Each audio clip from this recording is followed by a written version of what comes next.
Hey folks, Donald McCarthy here, Principal with 311 Realty, bringing you your update. This is late July of 2025. And where do we see house prices going? You just watched the video, part one video of your update was basically inflation, GDP, jobs market.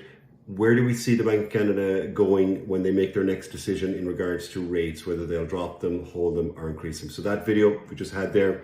Now we'll jump into house prices and where do we see the house prices going, because it is a bit of a different environment right now. Back to our usual average price chart back in February of 2022, that was the peak.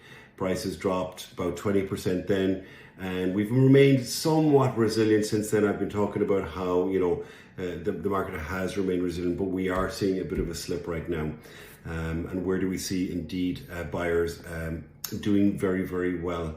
Are we in a buyer's market in Toronto, in the GTA? Yes, we are. Our weeks of inventory is definitely up in that buyer territory. That's 24 weeks plus of inventory. However, in Toronto, downtown particularly, we're still not in a buyer's market yet. There are still multiple offers happening on the product that is absolutely exemplary and ticks all the boxes in regards to neighborhood, renovated, etc., etc. We can see here our July absorption rate here, week 2 of July.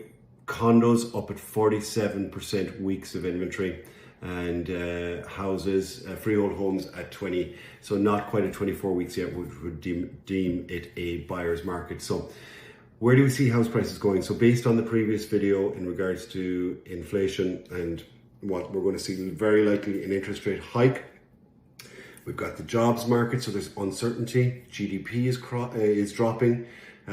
So there's just not as much economic money out there, so people are starting to hurt a bit more. The bond yield market, of course, as I discussed about, is going up. Inflation is going up, so very, very likely the rates are going to go up. So where do we see this affecting and impacting the buyers in our market, which ultimately is our demand, which was down 9% month over month for June data. I think we're going to see prices slip a bit more indeed. I don't think it's going to be catastrophic, but I think based on the uncertainty in the market, the tariffs, all that stuff, I do think we're going to see further price depreciation, and that's going to stay with us for a while, I would say. I don't see anything changing in 2025 and possibly 2026. There you have it, folks. That's my update on where house prices are going. Okay, Donald Ward, 311 Realty. Ciao, ciao.